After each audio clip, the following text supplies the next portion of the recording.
What up, everybody? It's the speech guy, Tony Asar, ASAR. And you know I'm still rocking with my main man. Ooh, give it to him. The professor. The super duper. Yep. Uber producer. So Tony says.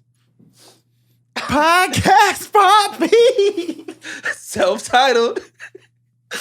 EAAAAAAARLPHEUS. And you know who's to my right? Or. It's the man with the luxurious bangs. Oh. Looking like a vampire, but where's his fangs? I need an energy drink. Where's the bang?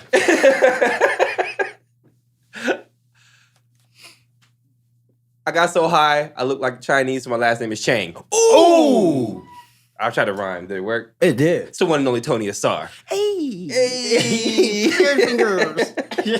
How you doing, man? Doing good, man. How you feeling? How you living? How was your week? Week was good. Yeah. Week was good.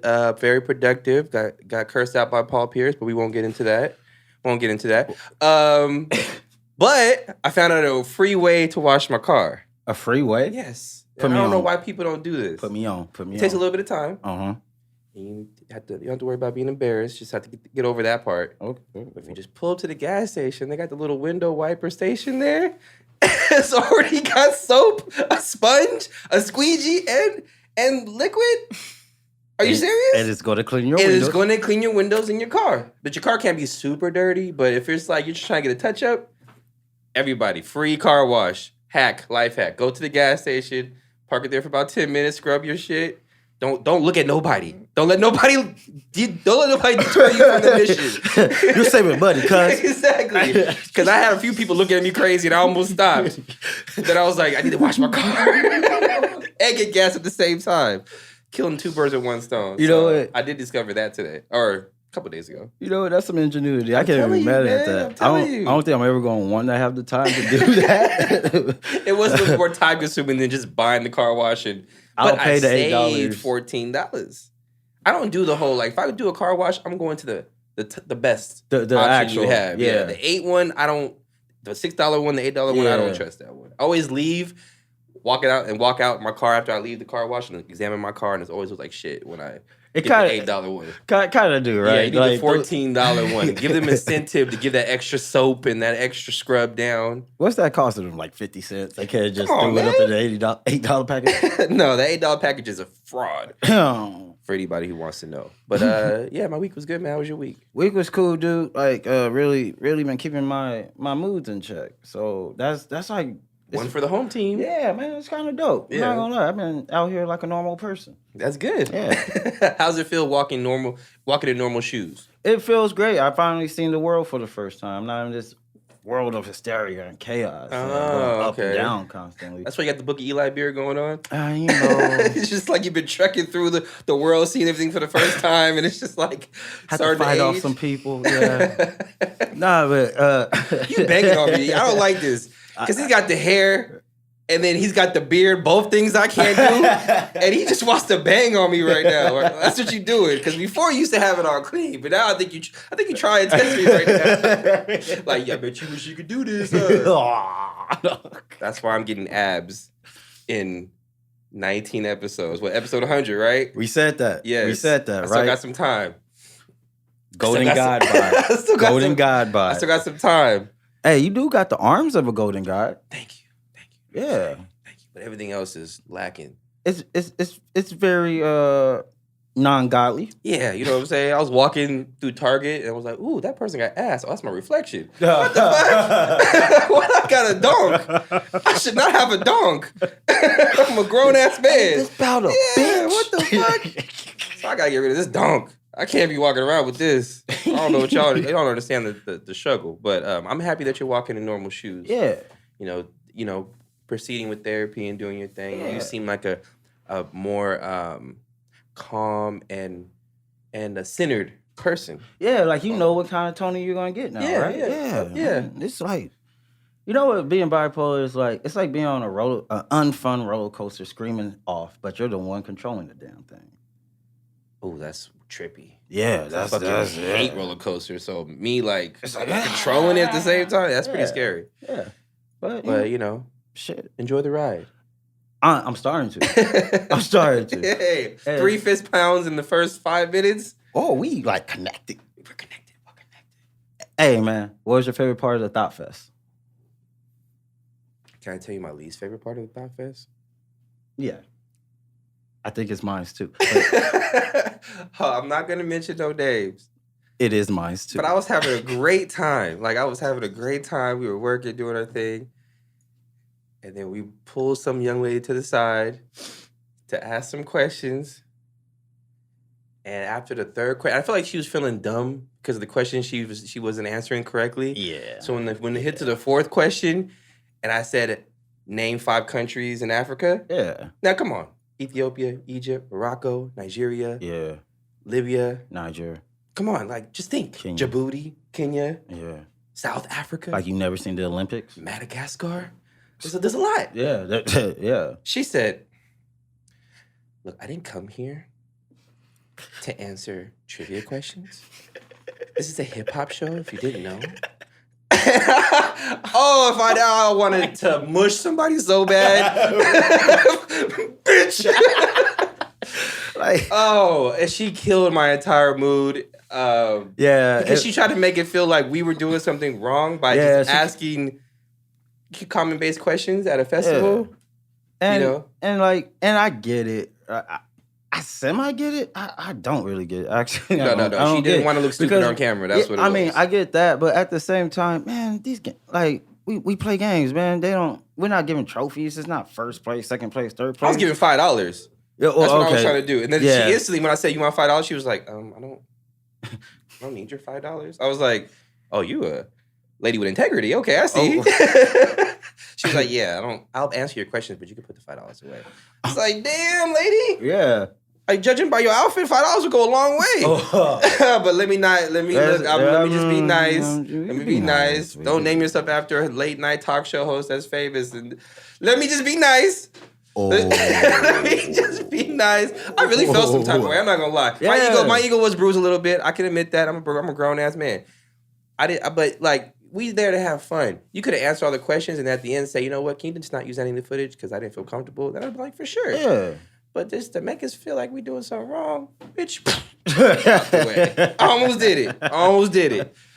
But my best part of the Thought Fest was just, I'm not gonna lie. Best part of the Thought Fest for me was Tony was about 3 hours late, 2.5 hours late. Wait! Don't throw out my lateness. I just be late. No, but he was working. He ain't late because he was on the toilet. He couldn't move. He was late because he was recording some shit in L.A.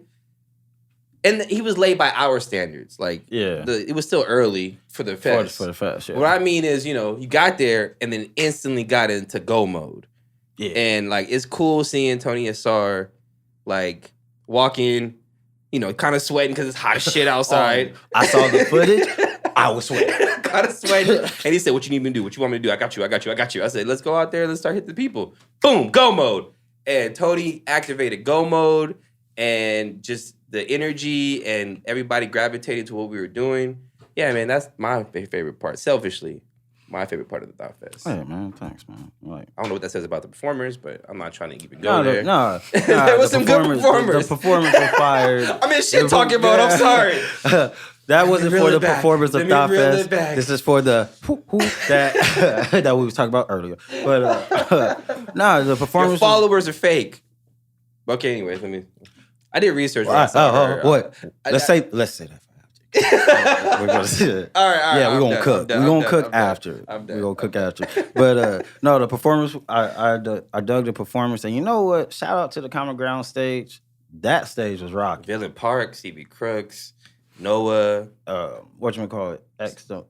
Mark, man. Yeah, Silver and Gold. There's some good performers over there. So. Common Ground stage probably was the highlight of the show. Yeah, and shout out to 60 East for allowing us to come through. We appreciate it every year. Look forward to it next year. Yep, he might be our Scholar of the Week, so we'll give him a little shout out. Okay, I won't say no more. Okay. Just gonna go for it. But it's not about us, yo. It's not about us, man. It's about who we got in the studio. And today's guest is not new to this platform. This the homie. She's the homie. This is the valedictorian, I guess you could say, alumni. She's graduated, came back to school, you know what I'm saying? Came back to the class to you know, to re-educate everybody. You know, she is graduating with this last album. We'll get into that. But somebody that I've grown to become a fan of and just admire not only her music, but her work ethic and just her ingenuity. You know, that's what I admire the most about her. Yeah, and this the homegirl, man. Because before all the rap shit, before the podcast shit, I was just a little comedian trying to come up in a basement in Pomona. Ran into this person, and you didn't really even do music at first. It was just poems, and then it slowly graduated to the music. And then I was like, hey, this is pretty dope. Yeah. And it's just been a pleasure to just hang with you and grow with you. And, you know, we got to kick it, you know, both professionally and unprofessionally. And this is just a good person. So glad she came back through. But without further ado, go ahead and tell the people what your name is. What's up, y'all? It's Illsamar. Oh. Man, thank you guys for the kind words. That's really awesome. Oh, man. You know, appreciate y'all. We got to let people know where you stand with us. You know, that's why we bring you on. It's not just bringing people on just because. Like, we trying to bring people on that we actually genuinely enjoy. That's why I don't think we're ever going to do an application sheet. No, I don't think so. Ever. I don't think I'm thinking that's an inside joke, so I'm just going to let it be. You know, just sometimes you got to let things be. Oh, yeah. No. You're somebody we genuinely enjoy, so I'm glad you came back onto the... Thank you for having me. I appreciate it. Yeah, man, bump all the jazz and all that. Let's get to it, man. How you been? What you been up to? Man, I've been good, but just working, really. Working on many different things. Making music, but not as much as I used to. Kind of toning that down a little bit. Just really been working with Amalia more than anything on film and stuff like that. Oh, yeah, I've seen that. So what's it like, life on the other side of the camera, I guess? Like, I love it. Yeah? I mean, let alone for me, it's really difficult to be in front of the camera. Every single time Amalia is like, oh, let's go do a photo shoot. You don't have photos. It takes us like hours to get a good photo. I'm not photogenic at all. And we do music videos, and it's so difficult for me. My last music video took like 10 hours to shoot it. Like, I'm so horrible. Like, it's 10 hours because why? You're just trying to find the right angle? I don't know. Just, you kept saying, redo it. I don't like it. No, it's not even that. I guess because it wasn't even me. You know, obviously it's the directors keep going, right? Okay. But I'm just not photogenic. Like, I'm really not. I'm not good in front of I don't have a side. Like, I don't know what my side is. It's so weird. Like, I don't know. I don't like it. I've been really enjoying being behind the scenes, though. I really have. It's been pretty cool. What's your favorite part? Well, I mean, I don't direct or anything like that. I'm not dealing with cinematography or nothing like that. But I've been helping Amalia producing and assisting directing and just taking care of the set, making sure that everything's on time. And I kind of already do that in my day job as a project coordinator. So I kind of just put that, as I know, into film. And I've really enjoyed it. I really enjoy just keeping track of everything and make sure that everybody's doing their job and make sure that the set goes as it needs to go. Damn, you forever a boss. I love it. But I'm not the full boss, though, because Amalia's the director, so it's her set, you know? No, I'm not taking credit, but just, you know, you got to admit, like, how you just came up with, like, you know, as a project coordinator, I just want to take the skills, apply them to the set, make sure everybody's doing what they're supposed to do. You do something well, you just got to keep doing that. Yes. Facts. I feel that. Hey, so you was able to keep working even through the whole COVID? I was actually. I mean, with my day job, I mean, what I do, we actually got really busy because we are like a household cleaning manufacturers, but it's all eco-friendly products, though. Yeah. All eco-friendly products, plant-based. So we actually had way more work than so usual. You guys are behind the pandemic, huh? I feel like part of the conspiracy. Walmart, Amazon, you know, everything that went up. Lysol, Lysol, Bounty toilet paper. I wish my company was behind that. Then we would actually be making some real money. All right, so you're saying next pandemic, you're the employer. plug. Yeah. Next pandemic, she's the plug. Next pandemic. No, yeah, we got all that hand soap, the hand sanitizers. Okay. But you know what? A lot of people don't really like our stuff because, not that they don't like it, but a certain market only buys it. Like, for example, our hand sanitizer is non-alcohol. And so people They see like non-alcohol and they're like, wait a minute, I don't want that because you just don't see like how's it going to kill the germs or whatever. But it's like a weird like enzyme called benzycholine chloride or something like that, and it's just it also acts as the active agent to kill the germs and all that. But people are not savvy on it, and so they don't smell the alcohol. They're like, oh, this is not going to work. But why no alcohol? Well, we're plant-based. We're plant-based. Oh, we're non-hazardous, non-chemical. Everything that we have there is biodegradable. And so we've kept to that. And even with the hand sanitizer we did. Hey, man, that sounds important. Shout out the company one time. Can you? Is that good? Yeah. I work with Lab Clean, and our brand is Base Cleaners and PawSense and Pure Sense. You can find it like Grove and Amazon and all that stuff. Oh. Yep. Man. I can imagine. I couldn't imagine going into houses during COVID. I mean, you probably weren't because you're the boss. But going into places of establishment and cleaning, I'm sure things were probably. I'm pretty sure you had more of a heightened sense of keeping things clean. I'm sure you guys had more people holding you guys accountable, keeping things clean. That's what I felt like working at Walmart distribution center. Like we got busier too. And with busier became more rules, more rules, more guidelines, more people all down your throat, around your neck, trying to make sure that, we did it right. Everything was perfect the first time, but now they want to make sure we're adding all these caveats into what you do because of the pandemic. Yeah, that definitely happened for sure. Yeah, you got to make sure everything's clean. Your toenails clean. You won't be walking into the... Sometimes I feel like everything that we're doing now, during the pandemic, like, why didn't we do any of these things before? Like, all these, like, make sure you wash your hands. Like, people weren't washing their hands this whole time. You see signs put up in restaurants and stuff. Please wash your hands due to COVID. No, we should have been doing this beforehand. Just wash your hands to be a good person. 100%. Let me know where your hygiene's at real quick one time.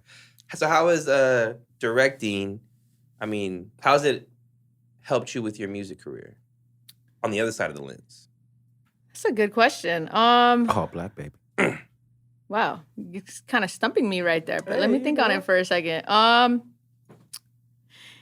You know what? It's actually really good to see. Like, I think I've gotten better being in front of the camera because now I know what like the director's looking for, what the producer's looking for, what the director of photography is looking for. Like, so it does give you an understanding of what you need to do, how you need to be, how you need to act, and all that. Because that's super important, especially if you're always just a small shop, making film, right? Because that's for a long time it was just me and Amalia just going somewhere and shooting, right?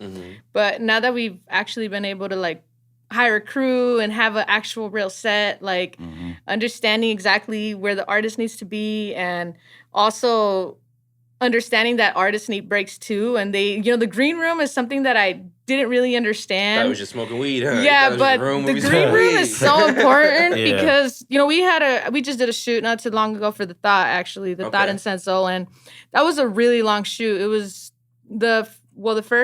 the third day was a 12-hour shoot in a production studio. Okay. Artists get restless. Yeah. And I was like, now I understand. Like, I totally understand how you can get, like, why I used to get so tired in front of the camera. Because after a while, you're done. Like, I just want to go home, hang out. And so the green room is so important. And that's something that I kind of made a mental note of. Like, if I ever go somewhere and somebody's booking me, I'll be like, I need a green room. I need to hang out for a second. Put that in your writing. Right. Comes with a green room, please, and hors d'oeuvres. Now you got to rest up. That you got to be in front of the camera. You got to rest up. Yeah, 100%. We're in front of the camera every time we do this, and as much as we're working, we're trying to keep our rest too. You know what I'm saying? So we look spry and jubilant on the camera. Man, if I look sleepy on this motherfucker, I work 7 days a week, 6 to 6, raise a kid, do a gag. Hold on, time out. I'll be like, time out. You work what time? What time you work? I work from 6 a.m. To 6 p.m. God damn, Toby! No, thank you. God damn, Toby! I'm good on that. Yeah. He was laughing at me this entire month for working my 5:30 a.m. to 4 p.m. 6 to 6. I know. How am I working longer? 6 to 6. God damn, no. 6 to 6. Woo. I I can't be working that long. Yeah, I know. Really, like half your day, right? No. It's mandatory. Like I get fired if I don't show up. It's crazy. What? Because of peak season? Yeah, right. Because you have a job that you want me to do. Like I gotta be. I gotta do. I want to just hire more people. That makes more sense. That makes a lot more sense. Right, just hire a part-time person for 4 hours. You don't have to pay me the most. Yeah. I do enjoy it, but I kind of like going home at 2. Like that's the thing. All right, so I got hired for 6 to 2. Yeah. I've been going home at 6. I don't know what the fuck is happening. Were we at the same interview or? Yeah, they saw that Kunta Kinte beard and they said, "This nigga works." Works. Go ahead, Toby. Oh man. It kind of feels like that sometimes. So have you been hitting any events since the pandemic? Are you still kind of more secluded to yourself? I don't want to say I'm secluded because my Instagram would lie with all my travel photos. That's what I was about to say. No, but you can travel and still be secluded. No, I was, yeah, kind of. I mean, I haven't got COVID, so Okay. I've been very safe. Smart. But no, I did one show, and that was in San Bernardino. Okay. It was at a community arts center. I forgot what it's called. That's really bad, but it was actually really cool. It was they were grand opening of a garden, a community garden, and I got to perform there. They had vendors and a nice stage, and yeah, that was pretty awesome. But other than that, I haven't really been coming out that much. I moved to Long Beach a couple years ago. And driving back down here I thought it was going to be all good, but I just realized I am in the far point of everything. I can't get to LA within an hour. I can't get to San Gabriel Valley within an hour. It's pretty crazy. Yeah. But Long Beach is beautiful. I love it. I really don't want to leave. Have you been trying to ingratiate yourself with the scene out there, the music scene? Or, I haven't. No. I don't blame you. I've done a really bad job at that, for sure. What they got? They got K Sarah out there, right? They have what? K Sarah? I just know Snoop. I'm lost. He come out of Long Beach. And I know Cameron Diaz. She come out of Long Beach, too. Does she? Yes. Her and Snoop went to school together. Yeah. He used to Really? sell her weed. She's What so the proud fuck? of that. She is. That's how you know she fucked. But anyways... that's what I get. For a knick-knack. A little dime bag. That's what I get. Anytime, because she brings it up a lot. So it's like, you really like the fact that Snoop sold you weed in high school, huh? Like, you let him smash. I mean, you got to be in a movie with Jim Carrey. I think that should have been the highlight. For me, True. That was your debut. You got to hang with a comedy legend. True. Well, okay, if I was a woman, if I smashed Snoop or hung out with a comedy legend. Okay, yeah. I just had to put it out there. Like, I think if I was a woman, I might be bragging about smashing Snoop. He's the biggest black person in the world. He's the biggest rapper of all time. Outside of Obama. Oh, it's okay, Derbs. Okay, so what you just heard was White Hands fucking up. His hair got in the way. All that goddamn The lustrous hair. It got in the way over there. Lustrous hair. Nah, but you have been doing a lot of travel. So what are some of your road rules when you go on your vacations? COVID road rules or just any road rules? Just your road rules. COVID's out of the window. Okay, cool. You traveling, girl. You ain't worried about COVID. Have a plan, but not always follow it. So I always, set up some activities because I travel with people. I don't really go by myself or just Amalia. I do go just me and Amalia, but I tend to travel with my family. And so that comes with a whole set of rules. When you're traveling with your family, that's how I feel. At least. Okay, well, let me make no that. No smoking weed. That's number one. It's my nieces and my sisters, and I don't really give a fuck what I do in front of them. And they're crazy. Okay. We go and we honestly go to party. Like, okay, that's what we do. So these are nieces that are of age or close to you. Yeah, they're 26, 25. Yeah, I'm 30, but and then my sisters are 38, and so. We don't care. We don't care about the age difference. We just go and we hang out and we drink and so have a plan, but not always fully follow it. All right. Yeah. That's one. Give me 2 more. Always drink. I like that. Stay drunk. I love that rule. I think that should be number 1. Yeah, right? Should have been the first one you mentioned. For real. Stay saucy. Okay. And the last one, just have fun. and just enjoy the moment, because you have that opportunity to go somewhere, like learn about the area you're in, be respectful, and have fun. That part is very important, to be respectful when you're visiting. A lot of people aren't, though. Yeah. A lot of people aren't. Especially Americans traveling to other countries. We are so disrespectful. Because we don't take no time to learn anything about that. Yeah. So we end up doing throwing a sign up or some shit that we don't even know it means something wrong or disrespectful, and then you end up getting put in jail or some shit. Or just getting into, all right. It's not my story to tell. Never mind. I love to hear it. It's not my story because I didn't live it, so I can't tell this other person's story. But yeah, niggas be fucking up overseas though, boy. They be fucking up. That's what I'm gonna say about that one. But also having fun is a big thing, because I've traveled with people, and then you get in like an argument somewhere halfway through the vacation, and then that you forget to just let it go because enjoy the moment again. Yeah, like, you let little things irritate you, like. Ooh, has that ever happened on your trips? Yeah, but most of the time we just get over it. Yeah, I mean, we're a pretty close-knit family for the most part. So if anybody's bickering, like, I'll see you again. We get over it. We get over it and get on with the day. Yeah. Give them another shot and move on with the day. Give them another shot. That's a good slogan. Just give them another shot. Give them another shot. Open up another bottle. We good. So I have a question for you. How do you navigate having a job with a salary? Because I seen you tweet something a while ago about if your job is like done, if you have no work. Oh yes, I remember. Is it okay to just leave?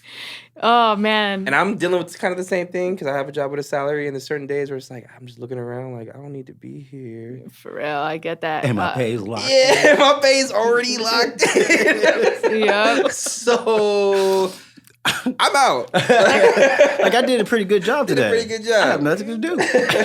Yeah. But give me a little bit of advice. I feel like you've been in a job with a salary probably a little bit longer than I have. How do you deal with that? Do you communicate that you're leaving early, or you just leave because it's kind of a given thing, or do you always stay your hours? So it's actually funny that you mentioned that, because I actually just had a talk with my management about that, because I tend to be the last one that gets there. And then I'm like the last one to leave. Okay. And one day he's like, you don't have to wait till I'm gone to go home, right? I'm like, is it that noticeable that I'm just there doing nothing?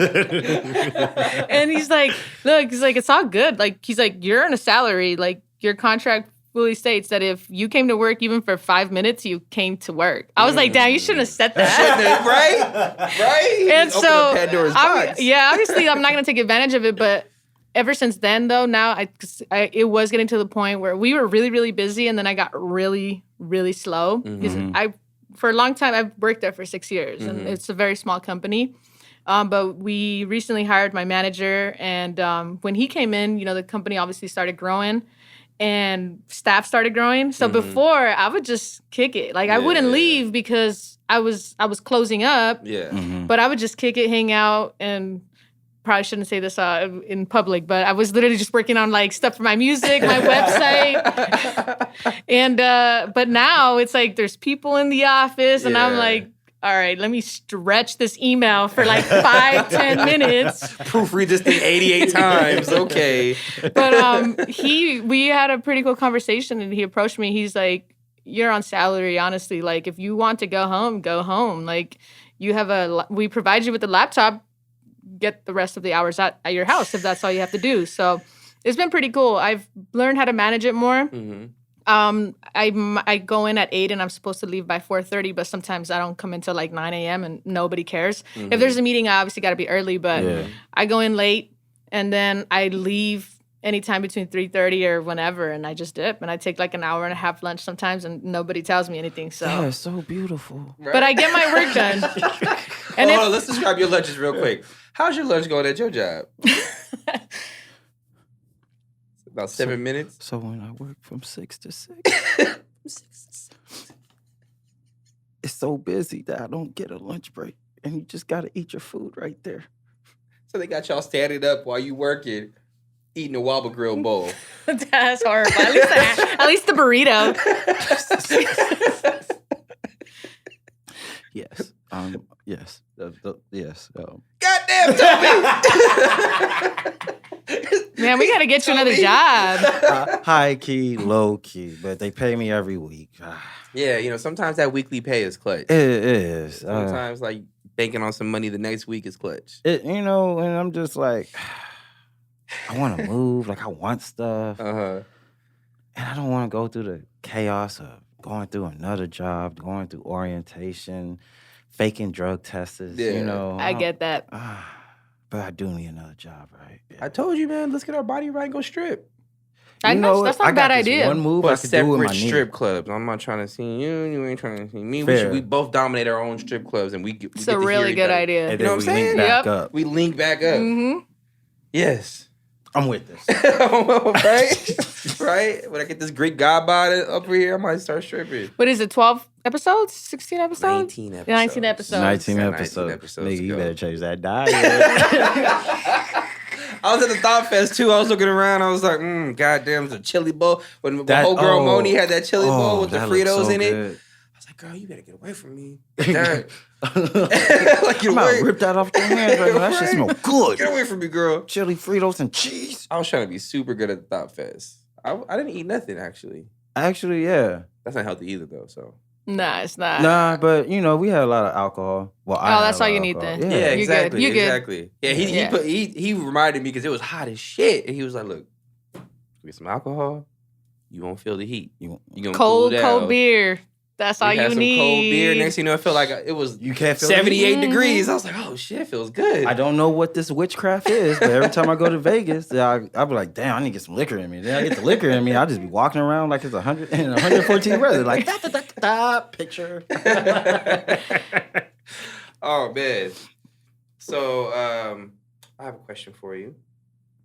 All right. This question for both of you guys in the room. It's just a random question. Hit me with it. So, when you see somebody that you are really close friends with, hanging out with somebody that you would consider an enemy or somebody that you know that your best friend has beef with, your best friend knows you have beef with, but you see your best friend hanging with that person. How do you deal with that situation? Do you just let it go and it's like, that's not my friend? They want to be friends, that's cool? Or it's like, yo, you're supposed to be my close friend. Why are you hanging out with that person? Do you question your close friend? Do you let it go? It's a little advice. If it's a close friend, I think it would bother me. All right. But I don't have many close friends, so Okay. You're a smart person. you allow people to do what they want to do. Okay. So, like, you saying, like, if my best man started hanging with my ex-wife, how would I feel about that? Fucking pissed every fucking day. I can tell you that right now. That was like very specific. Because I wasn't trying to get specific. I don't know. I got triggered when you asked that question. Like, I didn't know that this seemed like it. situation I was like, right wait a now. minute. Yeah. I recently got a phone call from a friend who was dealing with that. But it's funny how that kind of links up to that. Yeah.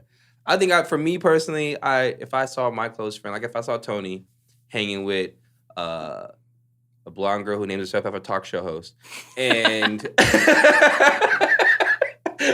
I think that I wouldn't be that mad. I would just be like, yo, watch out. This chick ain't with the game. She don't have to have no fun. Just watch out. I'll probably warn my friend, like, hey, this is how I feel about the situation. I think I told you, but I'm going to remind you again. But if you want to go tread those waters, by all means. It's a very good response. Nah, they can't be the homie. But I do look at you differently. Yeah. That's the other part of it. You know where I'm at, nigga. Yeah. Absolute loyalty, nigga. If I got you, you better got me. Yeah, no, I look at you complete. You're not the close friend no more. Like, we're still cool because you didn't do anything directly to me, but at the same time, you kind of did. Because I know you jump ships, nigga. Yeah. You You lane went switching. in public with the enemy. Like, I saw you out. In public with the enemy.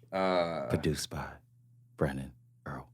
AKA EAAAAAARLPHEUS. I don't know why I did that. I just wanted to. It felt fun. It felt good. It did. I'm back. Let's get into the first game. Oh, For sure. First game is Behind the Post. Behind the post. I remember this one. Oh, you remember it. Well, let me break it down for the people who might not know. Every guest that comes on, I kind of scurry behind their social media to find and ask for context behind some of the things that they post. All right? And usually I go to Twitter because Twitter is usually where people dump all their thoughts they don't want to put on Facebook or Instagram and nothing like that. So You wake up and then you regret it the next day? You know, that's why Twitter's amazing. So I went to go scurry Illsamar's Twitter. All right, let's see. You tweeted this. I don't remember half of this stuff. You tweeted this September 9th, 2021. The last few months, I've been making it a thing to go to a restaurant and have lunch by my lonesome. I'm really enjoying this. It's always been very difficult for me to go anywhere alone, so this is huge for me. So I just like the little context behind that, because I don't mind eating by myself, but some people really don't. They don't like doing it. They don't even like getting gassed by themselves. Like, some people just like to do things with a lot of other people. But why specifically are you making it a point to go out by yourself and do things by yourself? I just don't remember the last time I was completely dependent, and I've always been codependent. Mm-hmm. I can't recall. I mean, I've obviously had a partner in Amalia for 11 years now. Mm-hmm. Beautiful. And before that, I was always around people. Mm-hmm. Always had roommates, always with people. So I just been wanting to kind of do stuff on my own. So even being here by myself today it's a pretty big stepping stone for me. I like it. And just really lack of confidence, I think. It's one thing I've been realizing as I've been, just kind of digging deeper and growing. Like, I lack a lot of self-confidence. And so I think going by myself, and that's actually helped me a lot. What things will you not go by yourself to? What I won't do right now, I won't go to a movie theater by myself. I don't think I can watch a movie by myself. Just sit there, grab some popcorn. You would never know how amazing it is when you got to do it. When you got to do it. That's what Amalia tells me. Yeah. She likes it. I don't know if I can yet. Like, that's just weird for me. Baby steps. Baby steps. But it's nothing greater than putting your hand in the popcorn and knowing no hand's going to compete with you for that popcorn. You know what? I haven't thought about that. That's no one's true. Drinking your drink. Nobody's drinking your drink. I've been with homies and they fart and play and laugh and giggle during the movie, and they want to talk. And I'm like, nigga, well, you just spent like $15 for this ticket. $15. Chill out. It's Inception. You get to watch. There's different layers. Oh, I hate that. There's different layers. Like, watch. You think the top fell? I don't know, nigga. You're actually bringing some good points. I'm just saying, some things that you may not think are fun by yourself, like go-kart racing. By yourself is fun. Interesting. There's gonna be other people there. That's true. And you can be that person that's by yourself, that you can really like go all out and not have to worry about like being judged. That part. Scream at somebody. I'm gonna have to try that. I'm gonna try that. I'm giving you little pointers. Going a little miniature golfing by yourself. Yes. But really, you're supposed to get drunk and high, and then you go by yourself. Yeah. And you do the little glow in the dark one. Just miniature golf by yourself might be a little sad. That sounds pretty sad. Only because there's a lot of couples there. There's usually a lot of couples there. But we're athletes, competitive people. I can see in the heat of the moment, you're just like, not heat of the moment, but just like random moment, you're just like, fuck it, I just want to go hit some golf balls. But from the outside, if I'm watching the scene, I'd be like, that nigga just got broken up with. He just got broken up with, or he's going through something because he's on the hole number 8, drinking a smeared off wine cooler by himself. Somebody go help that man. But you never went to like the gym and shop by yourself? The gym? Oh yeah, I've done that. Yeah. I've done that. For some reason, that's just more acceptable. Not acceptable. It's just you don't get looked at as somebody who just got broken up with. But in mini golf, I didn't get breaking up with. I got divorced. There's a difference. That is a dark mood. Yeah, that went completely dark. That's my favorite lane to play in. It is. Somebody told me a dark joke earlier, and I was like thinking of Tony. I can't remember it now. I will. I'll tell you later. Please. But it was so Tony's lane. Ooh. It felt so dark and just like it hurt me. And I was like, I gotta tell Tony this. Because he's gonna love it. He's gonna love this shit. All right. Second for Behind the Post. Oh. Posted this. 7 is July. Ooh, buddy. I would have failed my own question when I was asking. All right. July 19th, 2021. Just bought my first electric car. Pretty excited about it. So, I'm going to be getting the car soon, too. And I've been thinking about either getting an electric car or my F-150 so I can run motherfuckers over. But let me know how you are navigating life with an electric car. Is it harder to get a charge? Do you feel like you own the streets with an electric car? I just don't know. I have this envision in my head that it's just like it winds up and then, I don't know. I just have this weird vision of slow as fuck. Yeah, that My car's pretty fast. She looks sexy out there. Yeah, I have a BMW i3. It's pretty fast, but you looking good. She living good. Fast. I got a BMW i3, limited edition, Dayton. But it has its cons though. Okay. One thing though, having an EV vehicle has taught me is that I have way more time on my hands than I thought that I did. Explain.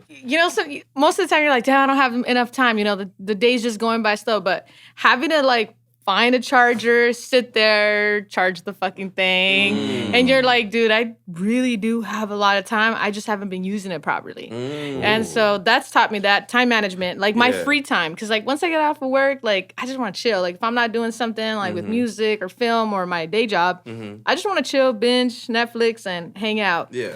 But navigating my time with charging my vehicle because it doesn't have a long range, that's the thing. If you do want to get an electric, do your research and make sure you get a car that has a lot of range. And then if you have to commute all the time and really far, just know that you're going to have to charge a lot. Yeah, okay. Does it increase your electricity bill? I imagine you're charging it at home. No, I'm not because I'm in an apartment complex. But the good thing is that I live 5 minutes away from a charger, and it's a fast charger. Okay. So that's pretty convenient. I chose it. I got the EV car because I knew I was around a lot of chargers. Okay. If I was in a place where I would have to drive 10, 15, 20 minutes, I wouldn't have done it. Not at all. Okay. But it's been pretty cool because you save on gas. That's amazing. Okay. My tank, I actually have a 2-gallon tank on my car, and you can fill it up. It takes you 60 miles in fuel for about $5, which is pretty cool. And I hardly use it, but it's just a backup thing. But you have to be ready and dedicated to charge up because there's some times where you have to plan out your entire day if you're gonna do stuff. Yeah, that's what I'm figuring out. Yeah, you do. Gotta be a planned day. You can't just hop in and go. It's you can't. If I go somewhere, where's the closest charger? Yeah, right. So now, if I have for real free time, I'll go run as soon as I get off of work. I'll go charge it up and then go home because if there's an emergency, then I got a full car. I don't have to go do. But you really have to be thinking about your next step all the time. That's the only bad part about it. How long does it take to get a full tank? Mine charges within 45 to 50 minutes because it doesn't have a long range. Oh. It doesn't. Yeah. Wait, damn. That's a long time. Yeah. So if it had a longer range, it would take longer. 2 hours? Yeah, it would take longer. Shit. And that's a fast charger. If you got a slow charger, will take a couple hours to charge. So I usually try to find the fast chargers all the time. Okay. But most of these chargers are free, right? Hell no, I wish they were. I don't know how it works. I see how you go to Walmart, the parking lot, they have chargers. That's free. So I'm sure those are slow chargers, though, sometimes, right? Yeah. Sometimes if you go to certain markets or grocery stores or huge plazas, they'll have some free chargers and you can charge up. But majority of the time, it's all pay. Okay. Yeah, but it's not that much. A couple bucks. So what do they pay? The voltage? Yeah, it goes by voltage. Yeah. So depending on how much you use, that's how they, and it's usually they do it by minute. Sometimes they're 20 cents a minute for a fast charger, 30 cents a minute. So depending how long you're there, that's how they'll bill you. Okay. Yeah. 30 cents times 45. That's $12, huh?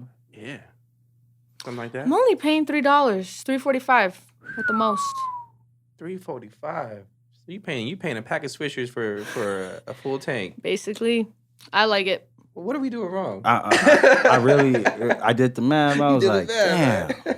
Every time I get a pack, I gotta have a full tank. But then I gotta go put $60 in my shit. Yeah, exactly. So I'm paying $63 so I can save myself a total of $60.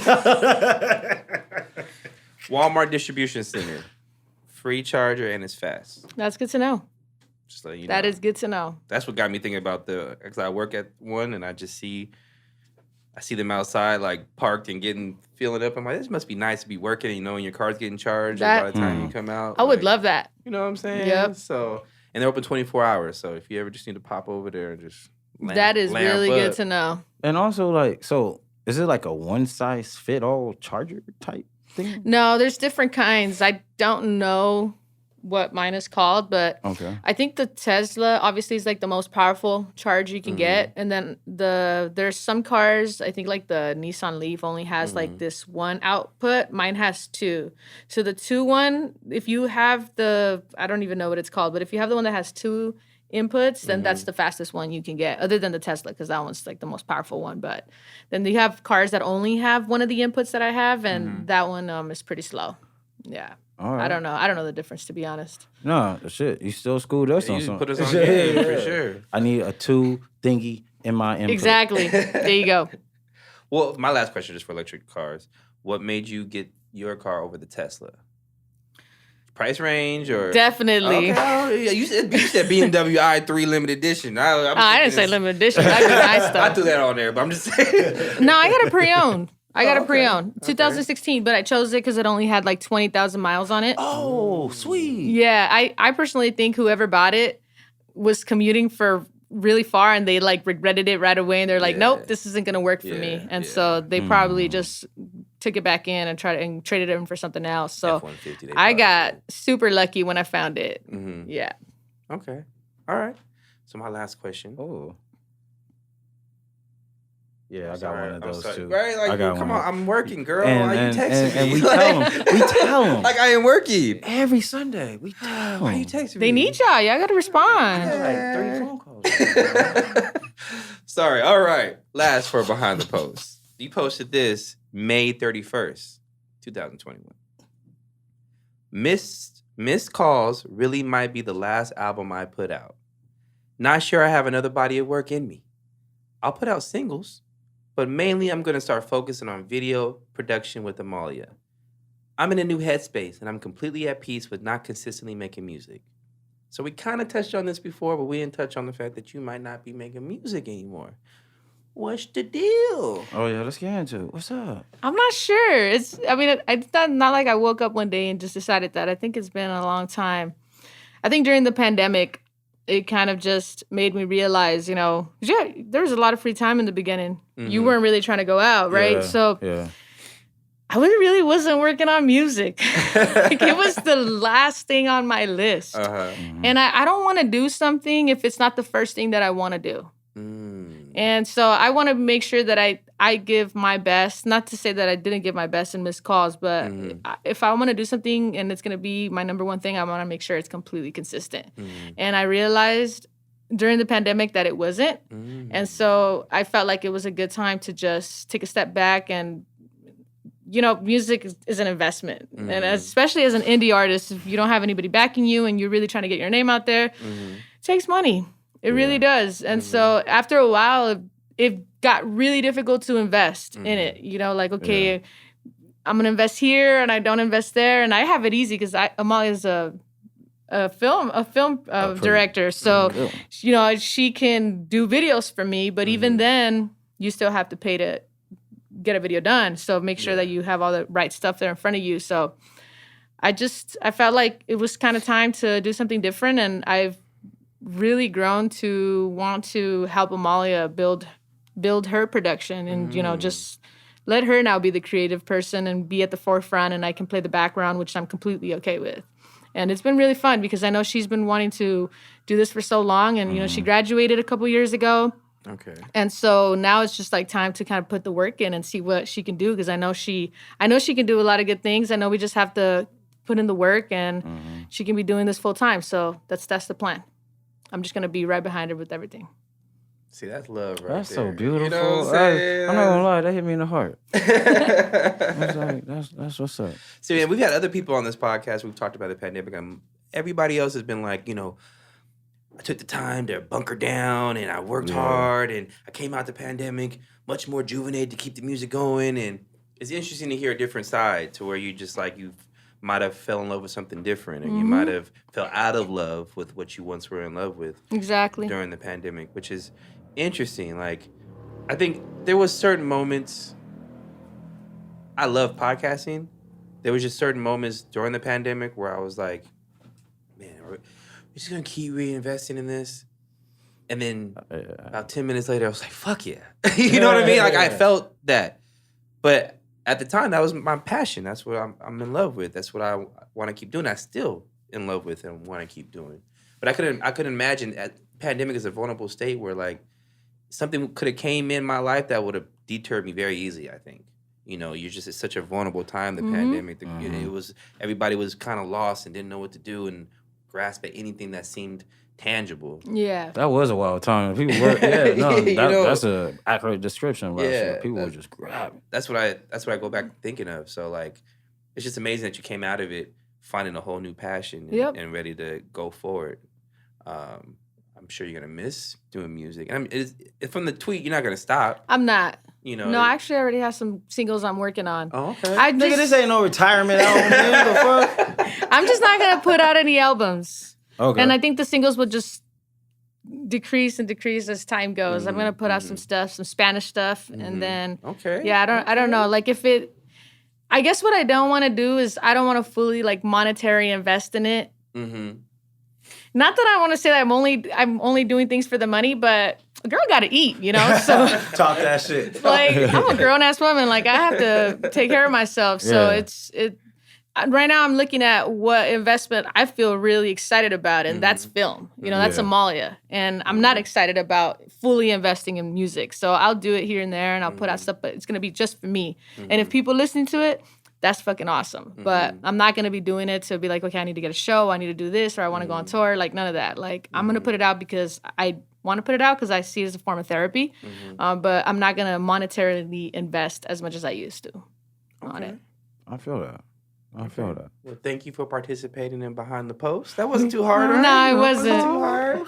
I was like, I hope it wasn't like one of those posts after midnight when someone's coming home drunk as fuck, and I have no idea what the fuck my girl shits on my chest. Whoa. I mean, I see those tweets. I'm just saying. What you about? Who you be following? Who's this nigga next to me right now? Hey, I be following some wild people on Twitter. I'm just saying. That. Old Twitter people that's still on Twitter from 9 years ago. You know how Twitter used to be. No filter. Twitter was the wild. No filter. I still follow some of those people. They bubbling around 11,000 followers. They're not that big, so they can still tweet out wild shit. I just be following them like the old Twitter days. Yeah, you really can't do that anymore, which is a bummer. You can't really just say anything online no more. No, that's how I know I'm canceled. All it takes them to go back to 2011, 2012. Young Tony was wild, did not give a fuck. Well, 100%.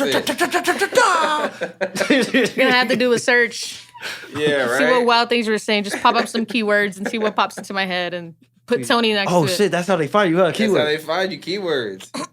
I got time to go back. Right? Who got time to go back? Dude, that's so crazy to me when people really just go back to like 2005 and find the weirdest freaking tweet ever. I had a coworker, this was like 2 years ago. They told me, oh yeah, I had to go back and delete my tweets because, I was tweeting wild. And I looked at him like, nigga, you were nobody. Like, I get it. But ain't nobody. You work here, my nigga. You're not trying to do anything. Oh, you don't got to worry about nothing. That's so funny. Ain't nobody trying to take a paycheck from you. Right? But there's people who are just like regular people who want to go back and delete, cleanse their social media because for whatever reason they think they're going to get famous doing something at Walmart. And you could get a headshot in a Walmart commercial. You know it's what? A possibility. It could be. Might end up in the orientation video. That might be. I always wanted to be one of those orientation videos. I saw. Anyone watch Power? The show Power? What? I have never watched it. I missed out it. on that, but break it down. All right. Well, the white boy on there, he was in one of my orientation videos, and he played, and the moment he popped in, I was like, Tommy? I was like, what you doing? Orientation, because you've seen a lot of orientation videos. Orientation video for what job? What was he doing? Which job was this one? It was one of those security ones. Oh, okay. I think it was like 2 years ago. It was when like Power was like super. Oh, I mean, it's still hot, but when it was yeah. hot, and then he came in, I was like, Tommy, this That's what you did, my nigga. You got to start somewhere. Orientation video. You got to take those jobs, those D, E, F, G list jobs. Oh no, his was an R list because he played a rapist. Oh shit! It was about sexual. It was about sexual harassment, and every scene was just him like doing weird shit. And then it goes back to like the moderator of the orientation. I was like, no, Tommy, don't go down like that. Stop, bro. I'm rooting for you. Oh man. Okay. If I do orientation video, I don't want to be that in the orientation video. Yeah. I want to be like the awkward guy that's like, this is how you pick up a pallet. This is how you not pick up a pallet. I want to be those one of those videos guys. are so funny to me. I hate them. Yeah, so I gotta watch like 6 a year. Whoa, damn. No, not because I'm touchy. It's just because I get fired a lot. I'm currently on my 4th job this year. How?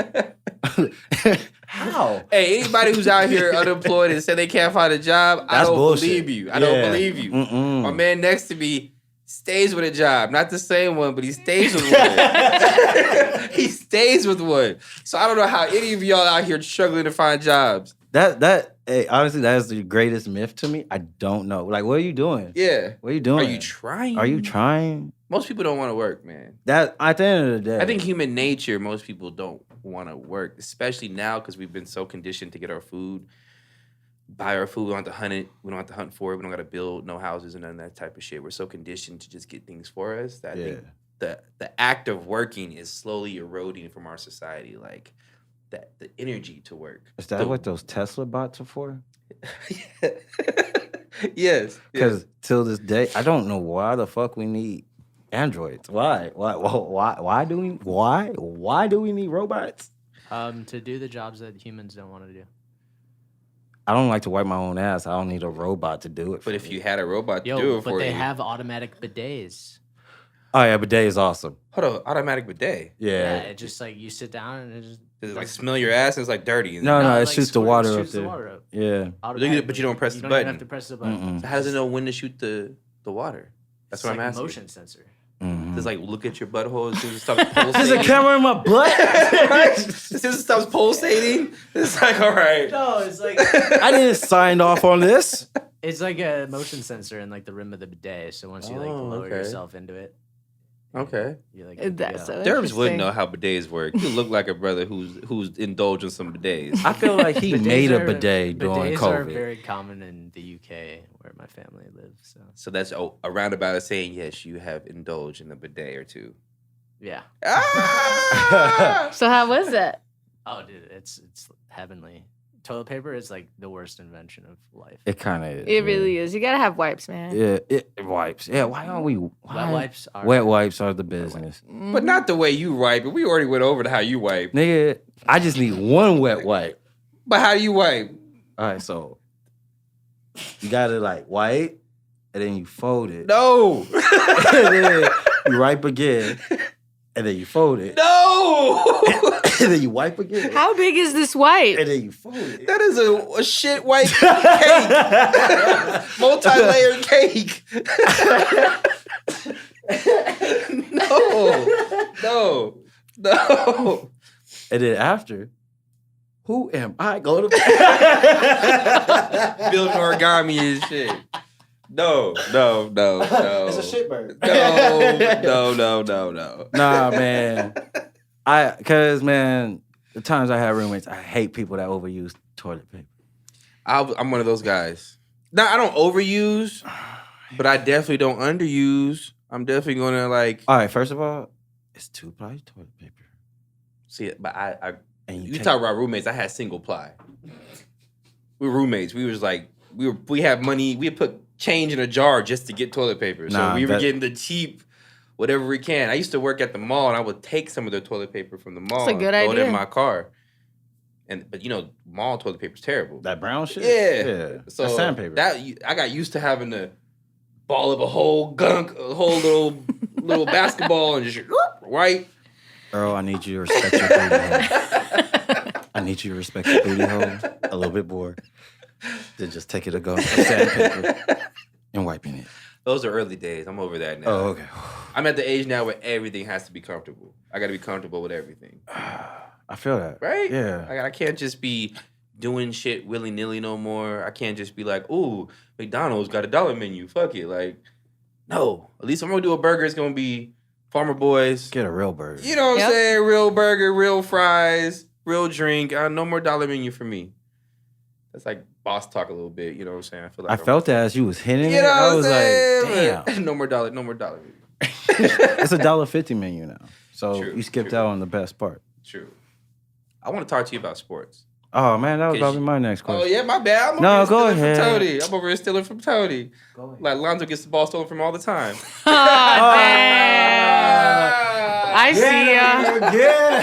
Damn. Why you talking like that about the BBB boys? Man, it was amazing how the Hornets went all the way in the playoffs, right? Right? It was amazing. Lonzo was like the top 68th point guard in the league? Yeah, that's why he's getting there. That's why he's in Chicago right now. Cause She about to kick you knew it was Oh, I already know. It's all good. So I just want to know. So the love for the ball is just IE representing? Oh, yeah, for sure. Okay. It's IE, and honestly, it's LeVar, man. Like, okay. People hate him. I don't. I think it's great marketing. I think he's doing well by his kids. I think it's freaking hilarious. Like, I find him freaking comedic. Okay. And so I think that's what kind of gravitated me to the ball boys. And so I just been kind of following them because of that, really, because of him. But you know Lonzo can't play, right? We gonna see that. Just wait till the season starts. Now you got Zach LaVine and he got Vucevic, and we got DeMar DeRozan. He's gonna actually be throwing to. Maybe he can finally get some assists and people actually making shots. No shade on the Pelicans or on the old school Lakers, but they have no shooters around that boy. No, they never have, and he needs that. Yeah. So he needs a stretch four and he needs some shooters, and I guarantee you're gonna see a different Lonzo Ball. Lonzo, he needs a left hand as well. He needs a few things. He needs a handle. He needs a left hand. He needs a handle, and he needs to be able to go to the hole for sure. Yes, That's the two things that I'm hoping to see from him this season, because obviously the 3-point shot got better. His little brother's got it. Oh yeah, LaMelo's gonna be good. Did you? Yeah. I played against the ones too. I almost punched a 12-year-old kid. I was so quick. Like, bro, shut up. No, yeah. He was cooking me and talking shit. There was nothing I could do about it. Absolutely nothing. He did whatever he wanted to. I was like, fuck it. You're going to NBA for sure. Yeah, right? Yeah. I played against all three brothers, and I was mad at all three of them. It was at the gym. It wasn't like nothing serious. And that's not pretty cool. And Chino. Yeah, that's Chino, yeah. Yeah, that's what I played too. Yeah. And I was like, I didn't know who. I just moved out here, so I didn't know who those kids were. I knew they were brothers, though. They looked like twins. Yeah. Or triplets. And then when they started playing, I'm like, who the fuck is this little 13-year-old boy talking the most cash shit? Shooting from half court. I wanted to stop it so bad. Ugly ass shot. Shooting from his crotch. From here? Yeah, just shooting check from his it. crotch. Draining shots from half court. And I could never block it. I swear to God, I was timing it each time and kept wet in my face. And Alonzo don't smile. So the whole time he's playing at the gym, he's just like, he cooking. He's just, He don't even look like he's having fun sometimes. But yeah, I played against him too. He cooked me. With that ugly ass shot, he fixed it though. He It's did. better. It's coming from here now. It's He not did. over here anymore. Yeah. But it's that's what that's no. But one-on-one, I would beat Lonzo today. All right, that's cool. I can see it. Nah, that ain't gonna dunk him. I did it once. I played against him when I was actually hooping at my best. I ain't got nothing for him. I know my lane. I'm gonna go tell jokes on stage and have a podcast. I still want to see Tony Asar versus Stevie Crooks. I'm gonna dunk on that nigga. He don't. He don't know. I watched him at the Thought Fest. Like, this nigga really 6'8", huh? Look at this nigga walking around 6'8". Like, damn, nigga, you didn't get a D1 or D2? Stevie Crooks is a tall guy. Is he? Yeah, I don't know if you've seen him. Oh yeah. I've never seen him in person. Oh, when you do, you'll know it's him. Yeah, he was a pretty tall brother, and he's a really good performer. So shout out to Stevie Crooks. Nice. Cool. Another basketball question, real quick. So, why do you think people disrespect Steph Curry so much?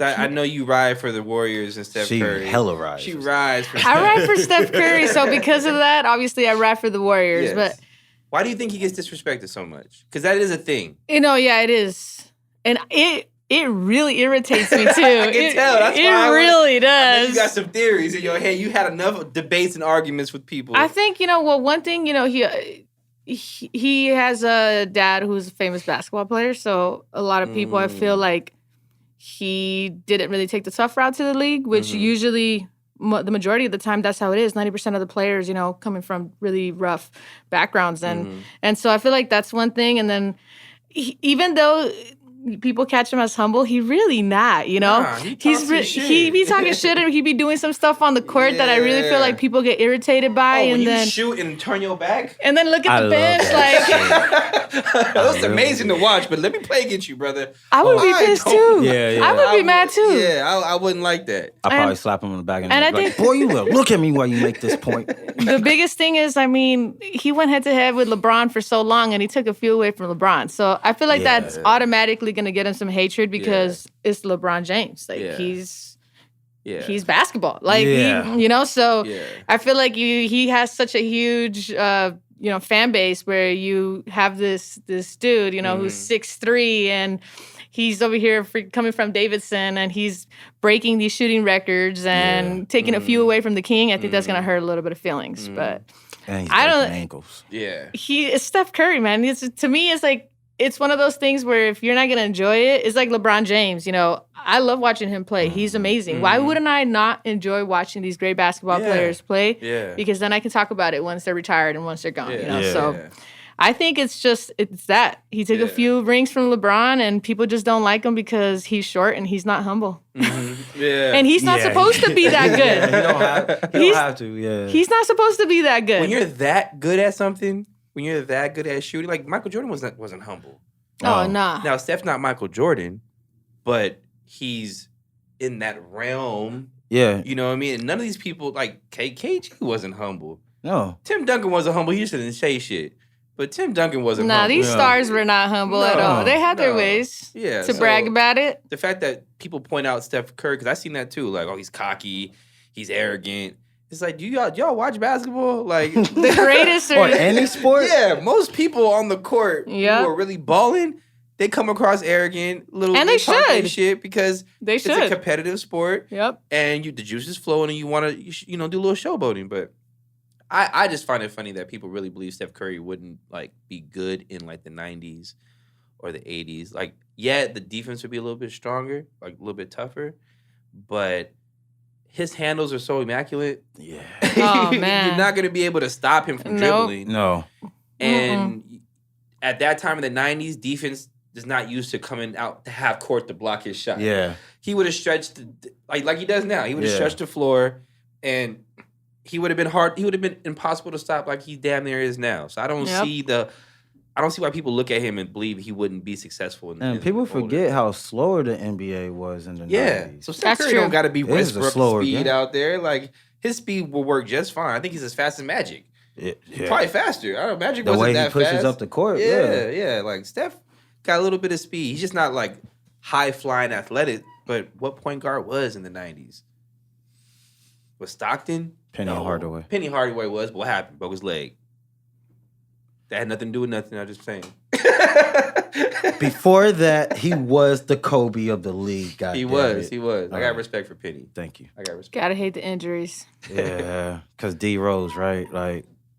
If he didn't have multiple injuries, he would still be the greatest. He'll have another MVP. He had one more MVP. That one is really sad for me. Yeah, that one hurt. I really liked how he played prior to the injury. Fearless, strong. Mine was Brandon Roy. I appreciated Brandon Roy as a player. I don't watch him play at all, so I'm not sure. He was good. He was with the Trailblazers back in the mid-2000s. Mid-2000s. And he was really good. But I think he played... And it's really strong. Really strong for a shooting guard. Mm-hmm. Really good handles, really good shot. He kind of reminds you of Paul George a little bit. Okay. Yeah, he kind of reminds you of Paul... A little bit shorter Paul George, a little bit quicker, but same type of moxie on the floor. Mm-hmm. But he got hurt really young. I think he had the potential to be really good. He had what, degenerative knees? Yeah, something with his. Yeah. Oh wow. Yeah, that's interesting. His knee, he couldn't play no more. They told him he was you get off the floor, your degenerative knees or whatever the case may be. It's constantly getting worse. You can't play. That's terrible. I can't imagine working something your whole life and then being told you can't do it no more. Right when you get at the highest highest level. That could really mess with you mentally. Like, I just wonder how like he got through that mentally, because that's hard. I wonder what he's Brandon Wood, come on the show. Hey, come on the show. How do you get through some of your mental because we all be having like bah, bah, bah, bah, bah, bah, bah, in our heads, and sometimes we be having the down spells and whatnot. Or wait, no, those are my terminology. Down spells. Is everyone else getting down spells out here? No, that's just a me thing. Fuck it. But I get what you're saying though. Yeah, I think she gets what you're saying too. Okay. Few things. Cleaning really helps me with my anxiety. I don't know if it's because like I want everything to be perfect, but when I'm not feeling well, or I just honestly I clean the shit out of my house, and then I throw on some candles, some incense, and I smoke some weed, and I just kick back. So I got to give my girl anxiety. That's what you're telling me? Are you telling me I have to give my girl anxiety so I can finally have a clean house? Damn, she'll clean your house? That sucks. No, my house stays squeaky clean. It is a very clean spot. Oh, and you're a great chef. All right, no? All right. I might. No, Molly would say that I am. I've gotten better this year for sure. I seen some of the IGs. Yeah, yes. I got it. I had a lot of time, obviously, in the pandemic, and I just started cooking more, and then I wanted to be a little bit more healthier. Mm-hmm. Like you said, you can't be doing the dollar menu no more. Nah. You're 30 years old. You got to be watch what you're eating, man. Like, There's certain decisions you just got to sit there like, how old am I? And if I'm going to take the calories, I'm going to take it in some beer. Yes. Yes. Again, that makes because that plus dollar menu, nah. Yeah. That's a terrible mix. Now you're hurting yourself. What's your favorite dish you're cooking up? Right now, it's a good question. Let me see. So my sister has like this shrimp recipe with with crushed Japanese peppers, and I kind of gave it my own twist to it. And so it's like this spicy shrimp with Japanese peppers and some asparagus and some edamames on the side. And you can stir fry those with like some butter and a little bit of oil, and it tastes really good. That sounds good. I know, right? Japanese peppers. What makes a pepper Japanese? I have no idea, but you know all these peppers have different names. I don't know. I'm just asking the question. Is it because it's grown in Japan? I have no idea. Is it because the pepper is short? No, and I am not going to answer that one. I'm just asking the question. Does it kick like Kung Fu when you eat it? Kung Fu is not Japan. Let me just not sound ignorant. Oh, hey, what you said right now was 1,000% better than what is going on in my head. All right. So we'll leave it at Kung Fu. Let's leave that there. Here's a question I have. So I've been in the gym lately. When I say I've been in the gym, I went one time. But this is what I realized when I'm at the gym.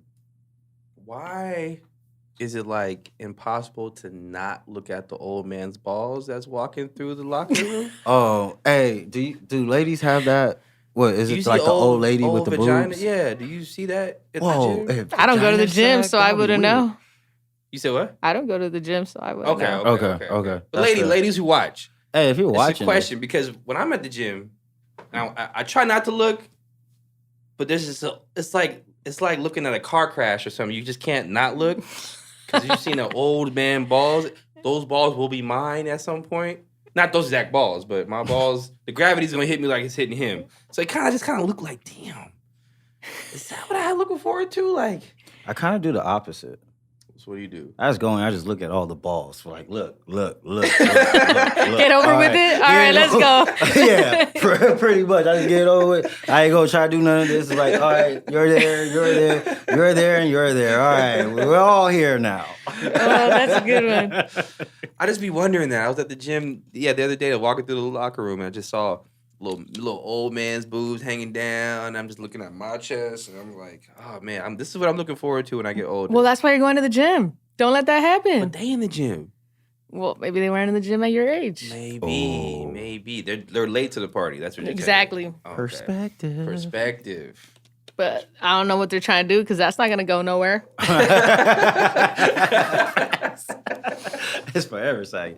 But Earl, real quick, we got to pay some bills. Pay the bills, man. So check it, party people. If you like the setup, you like how it looks, you like the designs, you could get something like this. Not like ours, because we do us. But original. You could do you. And by the way of doing that, you got to hit up Productive Culture. That's right. Preserve, conserve, maintain, sustain, continue, stay productive with Productive Culture. They got you on all your recording needs. That's right. You want to start a podcast. You want to make a song, maybe an album, maybe just, what else can they do here? A lot. Live stream some video games if you want to. Play a keyboard that's in the background if you want to. Oh. You know what I'm saying? If you want the white hands to help you, they here. You get white hands at Productive Culture. Just don't call them the white hands. Yo, that's our That's word. an all black thing. You call him Derbs, you respect You this man. respect Derbs. You respect this man in his hair.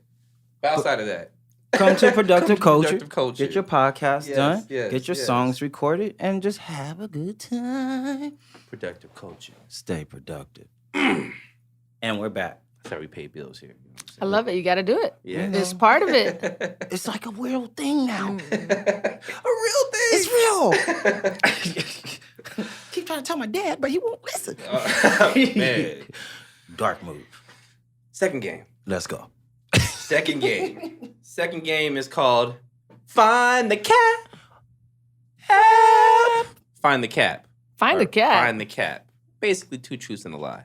All right. So I'm going to give you a couple different options. You're going to tell me which one is cap. All right. All right? Pretty simple, right? Yep. Cool. All right. Find the cap. Or first one for Find the Cap. BET had the longest continually running show in cable history. That's first option. BET had the longest continually running show in cable history. 2, Tupac turned down the role of Rico and paid in full because he didn't dig Mekhi Phifer's vibe on set. 3, Jay-Z actually lived in London during the late 1980s. Find the cap. Which one is cap? BT having a show that long, the longest show. That's the cap? Yeah. Is that your final answer? I'm going to go with that one. I can see Jay living in London. Damn. Damn. Wrong. BET actually did have the longest continually running show. It's Bobby Jones Gospel. Oh. That's been running since the 80s. Man. I don't even know what that is. It's the first thing you see at 6 o'clock in the morning. It plays like 1 to 6. Yes. Every oh my God. Sunday. Yes, since the 80s. Wow. The cap is Tupac turned down the role of Rico and paid in full. Yeah. I was going to choose that one. Jay-Z did live in London for a little bit in the 1980s. I could see that. Yeah, because he's really real cultured. Yes. Cultured. Cultured. 2 for Find the Cap. Another BET's name. BET started as a 2-hour segment on Nickelodeon. Denzel is named after his father, who was named after the doctor who delivered him, Dr. Denzel. 3. Nick Cannon once took Mike Tyson's tiger home for the weekend. I'm going to go with the Denzel one. If that's true, I don't even know anymore. So Denzel's the cap. Is that your final answer? Yep.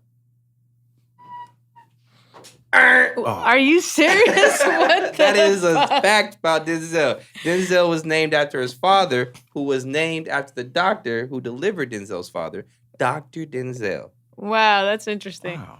The cap was Nick Cannon did not take Mike Tyson's. That sounds like something Nick Cannon would do. It does sound like he does, right? That's fire. Wait, you're telling me BET started in Nickelodeon? Wait a minute. We totally dismissed that part. Yeah, what? BET started out as a 2-hour segment on Nickelodeon in I think it was 1987. Oh, yeah. For maybe like 6 or 7 months, and then it became its own. It's separated into its own television network. That's so interesting. Wow. But it started on Nickelodeon. It's a good fact right there. Yeah, just like, that's interesting. Wow. So 3rd for Find the Cap. Damn, I've been wrong. Gotta get one right. 1. At 16, during Chris Brown's first meeting with Interscope, He landed a backflip in the conference room and got signed immediately after. 2, Bow Wow has the most viewed Rap City to Basement freestyle of all time. 3, Michael Jackson secretly sang on Jay-Z's hit single, Girls, Girls, Girls. Damn. That's a tough one. Yeah, I kind of believe all of them. Yeah. I really believe the Bow Wow one. I can see that. Yeah, because Bow Wow, during that time. Yeah. Oh, yeah, he was everything. Yeah. Let me see. It's the most viewed on YouTube. This is Oh, YouTube. wait a minute. Most viewed on YouTube. I should have said that. Unless it happened after all the... Yeah, when it started getting big. Rap City was before YouTube. Yeah. So. All right, so I'm going to go with the Bow Wow then. That's the cap? Yeah. I'm going to be so wrong. Is that your final answer? Yeah. Damn. Wrong. I suck at this. It's all right. It's a all right. bad game for me. I'm doing it well. So the cap was the Chris Brown thing. Chris Brown didn't land no backflip in the game room. That's how it sounds like he would do. Right? But Bow Wow does have the most viewed freestyle on YouTube, a Rap City Basement freestyles. Crazy. And Michael Jackson did secretly sing I believe that. on Jay-Z's Girls, Girls, Girls. How did he now know I have that? to go in there and check that out. Yeah. Yeah, he's doing the background vocals. It's very faint, but he's on there. That makes sense why they took that picture now. The Jay-Z and Michael Jackson? Yeah. I always wondered. I was like, how did that even come across? Right? That makes sense. Right? Oh. Imagine just getting Michael just to get some super background. Subtle ass vocals in the background. Like girls, girls, girls. I know. You know, he got the whole choreography. Yeah. Oh, man, that's good. Well, thank you for participating in Find the Cat. Got 0 right, but it's all good. It's all right. I don't think anybody's got. I think one person got 1 right, but yeah, that just means I'm doing the job. You're doing good. You got some good questions. Yeah. And also, this is all black. We like to play a lot of games. You shouldn't take them serious. And if we ever come and try to play a game with you shouldn't take it serious. Just don't take it that serious. Don't take it that serious. You know what I'm saying? You know, we're just making jokes. Your followers are fake. They're very fake. But anyway, fake. All right. Now. We back. So what's new on the horizon for Illsamar? I know you're doing the video production, and you got you just dropped the music. You know what I'm saying? Missed calls. What is new in the immediate future for Illsamar? You taking a step back from the music entirely? You're gonna put out some music videos? You're gonna start hitting some shows? Not sure. I think for sure gonna do some shows, but probably just open mics. I love open mics. I feel like you can just go in there, nobody knows who you are, and then you just do some stuff, and you come home with some. Well, for me, speaking of experience, every single time I go to an open mic, I come home with a bunch of follows on my socials. So I like to do those, and I'll probably do a few of those. And I got a couple music videos planned out, but I don't think it's gonna be any more for the Missed Calls album. Okay. For some other singles I'm working on. Okay. Yeah. Did you get a little emotional when Missed Calls was all rapped, all mixed and Love mastered, it. and you was like, damn. Especially because I already said it, publicly said that I wasn't going to put out another album anymore. So it'd be really dumb if I go out there and put out another one. But I did get a little emotional knowing that I'm not going to be doing one anymore. It's like going through, because I don't have a huge collection on my Spotify or Apple Music. So I was like, there's only 2 albums on there. I was like, dude, that's it. There's no more. You're not going to be able to scroll through this. Like, that's all it is. But I'm okay with it. I'm at peace with it. So it's good. I like that. It was like some like raw boom bap hip hop to end it with, because that's how I started, and then in the midst of it, it kind of got a little different. So it was cool. I'm good with it. I think it's awesome. Why the name Missed Calls? It kind of just ties back into the pandemic. I think for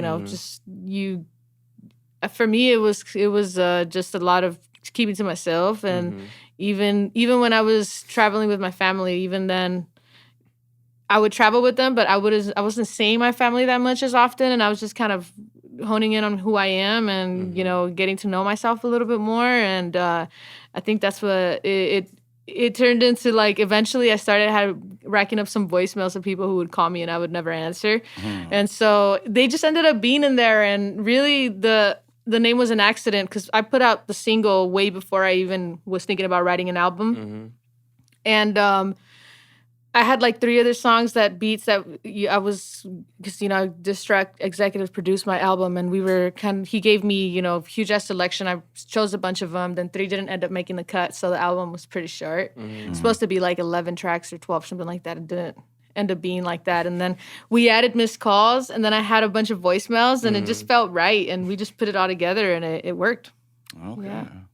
I was surprised that you get voicemails in 2021. I don't think I left a voicemail. When was the last time I left a voicemail? I don't think I left send a text. Right? Like, when I call, you don't answer, I go immediately to the text. That's my voicemail usually. Like, hey, call Joe Black ass. This is what I needed. Hit me back when you get a chance. Yeah, I don't know why I have voicemails, I'm surprised but I do. You had a lot of voicemails too. Yeah, Like, you actually had people calling in, leaving voicemails. I don't think my voicemail's even set up for people to do that. No, I think it's some. What is it? It's like generic. Like, it just repeats the number, I think. You have reached this wireless service provider, caller, whatever it is. He is not available. Call back again later. Some shit like that. Like, I don't think I have a voicemail, to be honest with you. So that's dope that you even have one. I haven't had a voicemail since 2003. Since you used to put the music to it. Just record it from the side. Fire. What was the go-to song or your voicemail? It was Nas's. Woke up this morning. Okay. I see. Got yourself a That's a good one. You feel me? It was like, and then, I hit it with the little. I think mine was like, lean with it, rock with it, lean with it, rock. Nice. The whole like finger snap era. Oh, bro, my vicious. fucking voicemails all over the finger snap shit. That and the white tee up in my white tee. And that laffy taffy. Exactly. My dad used to be like, turn that shit off your goddamn voicemail. Just have a normal voicemail. I'm like, what? I'm 15. Like, did you have a voicemail song? I don't think I did. No, you didn't do the voicemail song? No, I didn't. It was a crazy era back in those days. You never knew what you were getting when you called somebody. That part, or the hello? Yeah. Oh. I used to hate those. Those got me a few times. Yeah. Oh, man, I hated those for sure. Right? Those were fun. They're funny, but not when you're on the receiving end of it. Yeah, the shit's urgent. Right? It's urgent. Hello? Yeah, bro, come pick me up right now. Blah, blah. Hello? Yeah, hi, it's me. You know what I'm saying? You got the voicemail, but give me a call back. Like, bitch. I'm dying. I'm dying over here. And you playing games. Oh, that voicemail era was fun, though. Like that and the ringtone era. My ringtones switched like every 3 days. Oh, what did I spend money on? Right? Did you ever buy rinse? Oh, yeah, too many. Yeah. What? And I think about that now, like, why would I do that? Yeah. I thought I was killing him with Kiss Me Through the Phone. I had that one too. That was the one. Yeah. I thought I was killing him with Kiss Me Through the Phone. I had that on my girl's ringtone. Yeah. Kiss Me Through the Phone. Or some Music Soul Child as her ringtone. I thought I was killing him. Now you got the iPhone. They won't let you do that type of shit. You got to do a whole rigmarole to get a ringtone with iPhone. Why do they do that? I feel like iPhone always just makes you pay for a bunch of extra shit. Yeah. But I won't ever get anything else. That part. They just want us to all be uniform. It's the robot era. That's what I think it is. They don't want us to have different ringtones. I still don't understand why we need robots. I agree with you. I don't think there's a necessity for that. Yeah, what? Right. We already got apps. Oh, Derb's got to listen. When you hear robots, he's imagine that in the United States, like, people didn't have to work minimum wage shitty jobs because robots did it. And they could just create whatever business, whatever, like, passion they have into, like, a way to make money. Like, the reason people don't do that now is because they have to pay bills and, like, they have to make that paycheck. But if, like, all those jobs were filled, what would people do with their time? Passion projects. But here's the thing. If all those jobs were filled, how does this capitalistic society survive? Hold up. And also, you're going on a strong assumption that people with given amount of time are going to do something that productive. I was about to say Yeah, that. but That's a strong assumption. Because that pandemic showed us. That becomes a personal problem. It's not like the world's problem to figure out what your life. Yeah, but the bills do still exist, right? Yeah, but like that's for you to figure out. But here's the thing: if the menial jobs are gone for the people who aren't creative or don't have the drive, not everyone has. So if those McDonald's jobs, Walmart jobs, sales agent jobs, whatever, go to robots, There's gonna be a lot of people. A lot. I definitely agree with you. You know. So what do they? What do those people do? Damn near a whole class. Whoa. That's why. What do those people do in your theory? I just, I mean, would you be one of those people? Yeah. Hell no. So I think I would. What, chilling at home? No, I think if a robot came and started doing security, that would kind of fuck me up. Because then why am I needed? We would be going 30,000 times harder on this. Can we go harder on this? We can, but Yeah. But it will still have to bear money. It will have to bear fruit for us to survive. But I think there would have to be like a universal income if there was robots taking over menial jobs. I mean, I'm not against it. I'm not a socialist. Okay, Bernie. Or no, Yang. It was Yang, huh? No, Yang copied Yang. Bernie. Yeah, you're right. You did. Okay. Bernie, yeah. Okay. All right, interesting. It's interesting to think about. I don't know if I can deal with a whole world full of robots. I mean, I saw iRobot, and that shit's as long as they I don't was about to say back. that. You said what? As long as they don't fight back, I might have a bad day. I need to hit something. Unplug that motherfucker real quick. No, I want to destroy it. Oh, okay. Pour some water on it real quick. Nah, make it Kool-Aid. Get the sugar in it. Yeah, exactly. Sugar in your tank. A little sugar in your tank. Oh, man. All right. I see a bag over there. Yeah. But is it the bag? It is the bag. The bag, man. This bag right here, boy. I think I'm going to call this bag Jerome. This bag has been through hell and high water. Are you talking about this bag? Oh, I came with a different bag. Oh, I like that pink. Oh, who you steal that from? That's like a bag you find in the hotel room that somebody left behind. No. Okay. It might have been a makeup kit one time that no one. That looks like a little makeup. It might bag. have been a makeup kit one time, and no one needed it, and I was like, I need a bag. So we pulling bags out the bag? I'm with it. I'm so with it. Man, pulling bags out the bag. Bags out the bags. Okay. And we're back. Oh, So now it's time for our third game. All right. It's called What That Mean Though.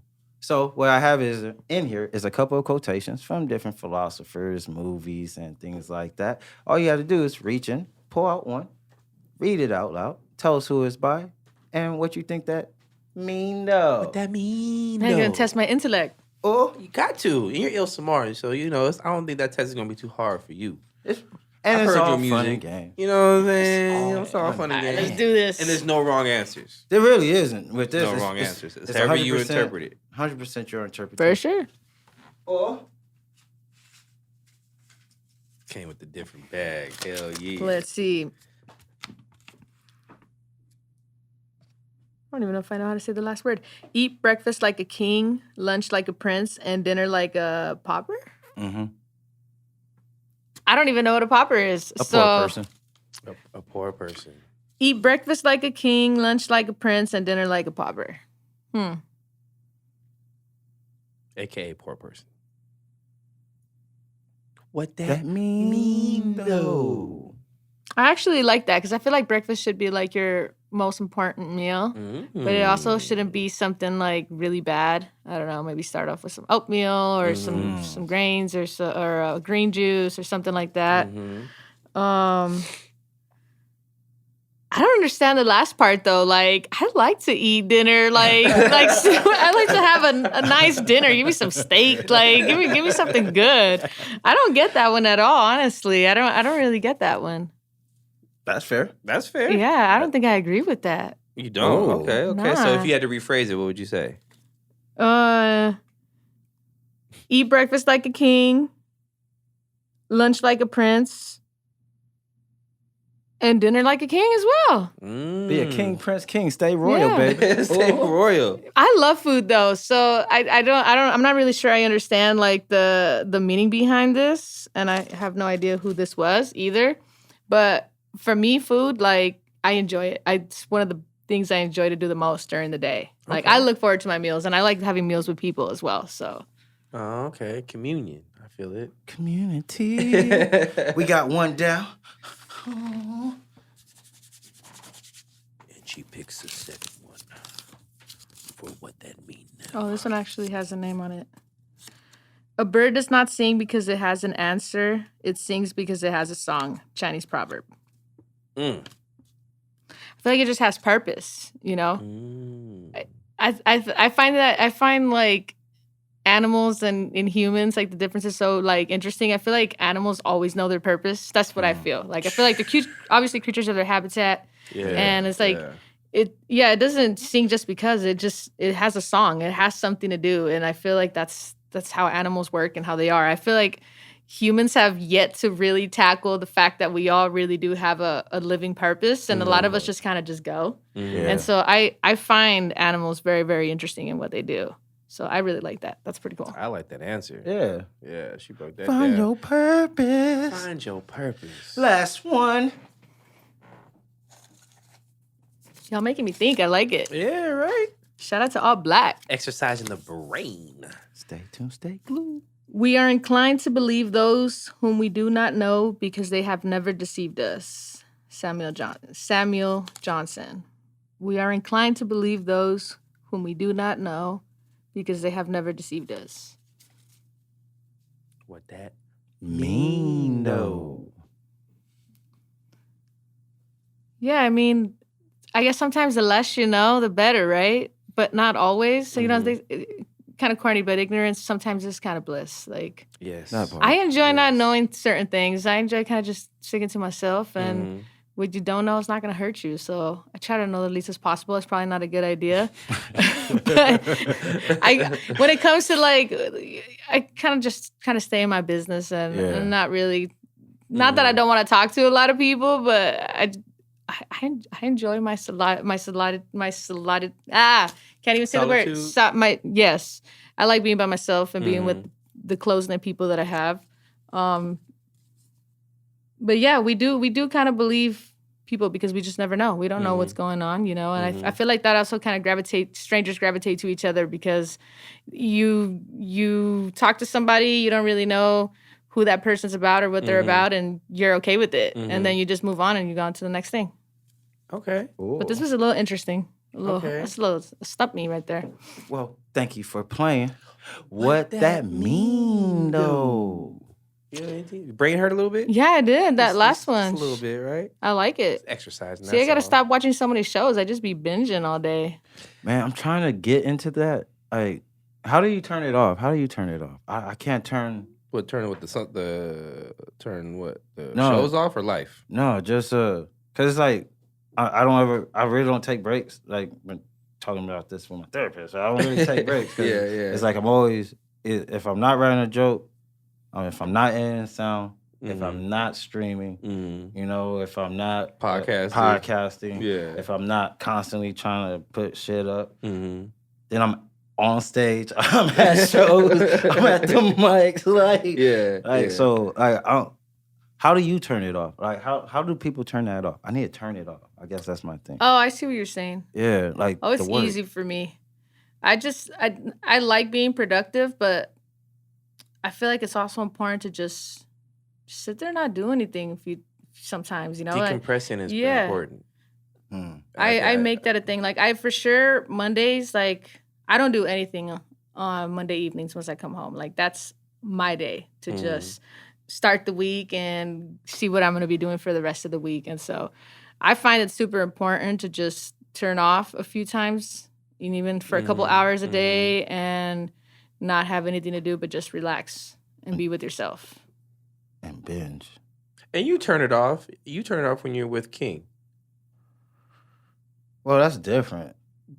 And I think it may be forcing you to turn it off, but that is a time when you turn it off. Yeah, that's true. You know what I mean? Yeah. So I think what I'm starting to do now is set alarms for myself.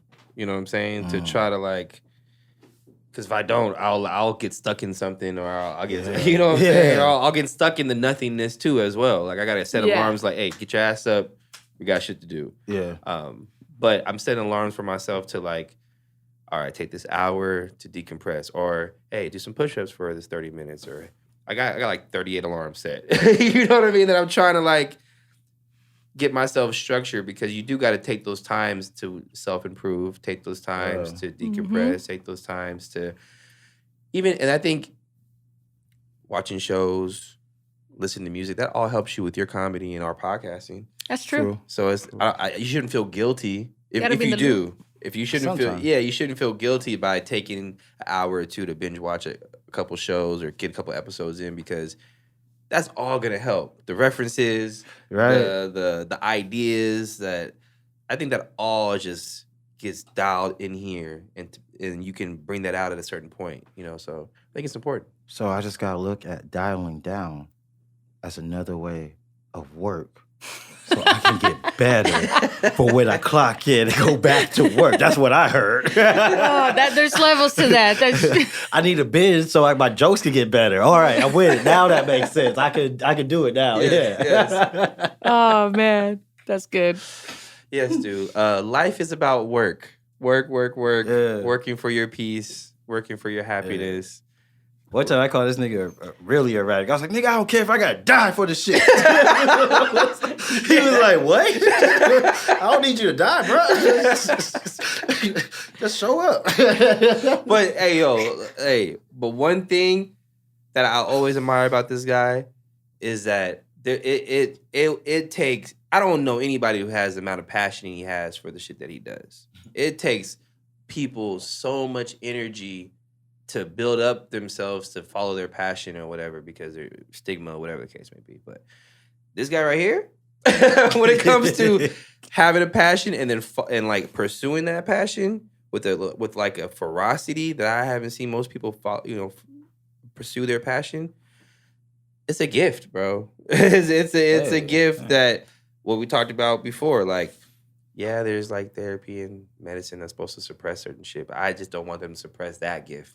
You know what I mean? That gift of going after it, even if you may feel crazy in the moment or whatever. I will take that over anybody who I have to call. So you ready? Are you ready? So we're doing this. Did you do it yet? Are you doing this? I can't have that. You know what I mean? Are you? Why aren't you in the studio? We have today. I can always count on him going 100% for this, and you gotta love that. You know what I'm saying? That's it makes doing this for me easier. Yeah. Because it would be a lot harder doing this with somebody who I didn't feel like was in this 100%. It would be a lot harder. I would have gave up by now. Let me go do this shit on my own. I'd rather do that. But if I'm with somebody who's equally, even more on a more ferocious when he's following his passion, that's just a gift, man. So Tony really is passionate about a lot of things. You can tell right away. 100%. Stays working. 100%. You be in Pomona for 1 hour and the next 30 minutes you're in LA. How did that happen? Somebody follow this nigga geotags. What? even when he wasn't mobile. That's what I'm saying. Motherfuckers don't know. I see people who got cars, time, no kids, and act like they can't get to someplace at a certain time. This motherfucker got kids, no kid. I don't want to put that on you. He got a kid, not multiple. He got a kid, hardly any time, and at one point, no car. It was still getting to everything from LA to Diego to the IE to Sam, everywhere. That shows a lot. What the fuck? That's work ethic right there. Dude, I don't know anybody who has that much passion for the shit they do. I don't know how we got on this conversation, but I'm just saying. No, I appreciate it. Don't feel bad about taking an hour or two to watch Game of Thrones or Snowfall or whatever you want to watch. That's a good show. Snowfall's amazing. Yes, it is. Snowfall's amazing. All right, I'm gonna watch these. Bruh, I guarantee you watch Snowfall, you're gonna start walking like that nigga, because I know I did. I started practicing that walk. That nigga's walk is he's so smooth. It's like Denzel. You know, Denzel don't move his arms up when he walks. It's just, he does that, but it's smooth. Homeboy has that walk. I built this shit. Yeah, he got, bruh, Snowfall. It's so good. It's an amazing show. Yeah. I can't wait for season 3. 4. 4? I'm pretty sure it's season 4 coming out. Yeah, I can't wait for that. Watch that shit. All right. Watch that. I will watch it because I saw key moments. I could have had some jokes, but because I never watched it, I have no jokes. Right? And now I'm just sitting here looking at you guys bond, and I'm like, damn, I think I need to watch some TV. No, you gotta watch it. You gotta watch Snowfall. I gotta watch the TV. You gotta watch the TV. Everyone's talking about Snowfall. I'm just like, oh, where? Yeah. No, Snowfall, I didn't even intend to watch it like I did. I watched one episode. No, I watched 2 episodes. And then the next thing you know, I was like, I didn't go to sleep that night. I literally stayed up until I had to go to work at 5 in the morning. And I was at work, and I wasn't tired. That show just had me, like, locked in. Like, and I got home and watched that shit. Like, this shit. And it's based on a true story, based off Freeway Rick Ross. You know what I'm saying? So, like. I don't like him. He came to the job. I wasn't there, but he came to the job and complained about Snowfall. And it's like, get the fuck out. Yeah. I know it's part of your life, but Snowfall is that amazing. I don't care. Yeah, and at the end of the day, my dog, all is forgiven. You served your time. You got used. But at the end of the day, what you did is still destroying us 30 years later. So, like, you single-handedly took down the black population, my nigga. So I ain't got no love for you ever. Yeah. Ever. Yeah, we got no smoke, though. I'll bring the smoke for that one. Every time I gotta see Skid Row. You can still come to the show. You know what I'm saying? Oh, yeah, come to the show. I ain't gonna say shit. I ain't gonna look at you either, nigga. I'm just gonna, I'll be like this. Next game.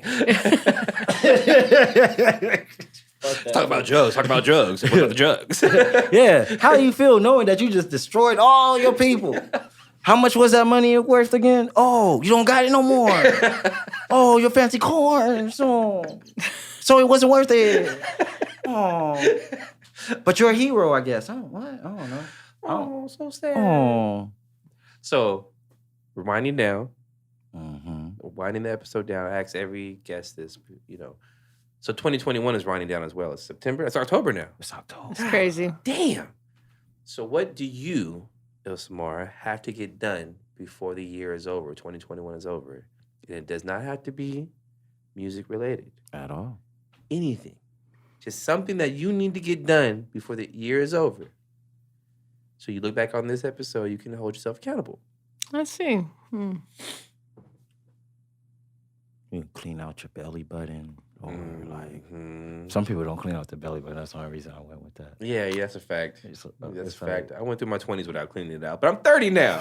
Take care of yourself. Damn. You know what I'm saying? Gotta take care of yourself. That was 10 years of grind. Crazy. You know what I'm saying? Sometimes I wish I had an Audi. I think I gotta. I told myself I was gonna get more connected and consistent speaking with my parents. This is a little weird, but my parents, my dad's in his 80s and my mom's in her 70s. Yeah.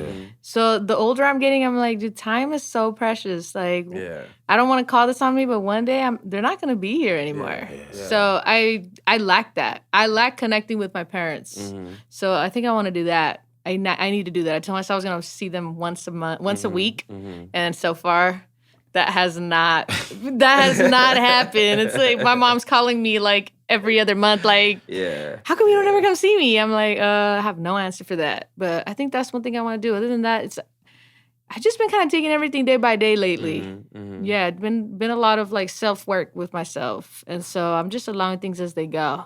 I don't really have anything major planned or anything like that. It's been kind of getting to know this new me. Mm-hmm. And so I like that. Yeah. I feel like the new her is like, you seem very comfortable where you're at. Yeah. I'm super comfortable in that piece of where I am. Super comfortable, no stress. Yeah. Music's out, like it or not. You know what I'm saying? You just feel like you're really just like zenned out right now. If there's one thing that I just remembered is I told myself I was gonna. Hopefully my employer doesn't listen to this because they do follow me. I think I'm gonna quit my job and get something new. I think it's time. Okay. 6 years, and one thing I don't like is I don't like to be too comfortable in my space, and I feel like that's becoming a thing because I know that it's a job, it's a good salary, and I work so close from home, so I'm chilling. But I don't like that. I like to challenge myself and do something new. So unless the film stuff picks up, I'm definitely gonna go and get myself a new job and see what's out there for me. haven't had an interview in a really long time, so I don't even know how to do that. Okay. Oh, I could coach you. Don't trip. I'm gonna have to call you on that. I'm probably going to be an interview in a month. I'll be out. He's got all the templates for resumes. Anything you need, he's got you. Facts. I worked a lot. So maybe that. I don't think I want to go past 2021 with the same job. Oh wow, I want to have something different. Okay. But it's kind of hard in the holidays, right? I don't really know. It is. I'm not sure. No, not really, because it's peak season, so everybody needs everybody for every hours. There's a lot of call-offs. This is the best time to get a job, actually. It is. That's good to know. This is when I always take over. And it's peak season's Tony season. Takeover season. Yeah. Any day I get fired, like, I'll be all right. It's peak season. It's peak season. Everybody's hired. I'm good. Hey, have you ever had to fire someone? Yeah, plenty of times. All right. But I'm not. Fire Earl right now. Oh no, there's no way. Show me what it Earl is. fucked up. I don't know. He put alcohol in. He put alcohol in the hand sanitizer. Yeah, he thought he was going to help it out. Yeah, yeah. And now he's in your office. You know what's funny? And now like, you got to fire him.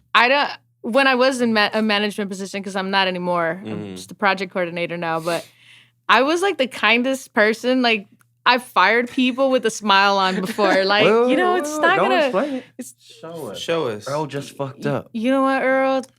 Yes. Here's the thing. We care about the environment here. I got a family to feed. Keep and going. and we just, we can't have you putting alcohol on our hand sanitizer. It's gonna hurt people's hands. But see, like I'm trying to sanitize hands though. See, we don't really care about that here. Okay. We just want to make money off the little bottles. Okay. So we just, you're gonna have to go. It's just one time though. We don't give warnings here. No warnings? No warnings. No write-ups. You're gone. Is it because I'm black? I've used that a couple times. And how did that person feel after saying that? It worked once. Oh, there you go. It worked once. Because she was super white, so I knew I could just like shame her.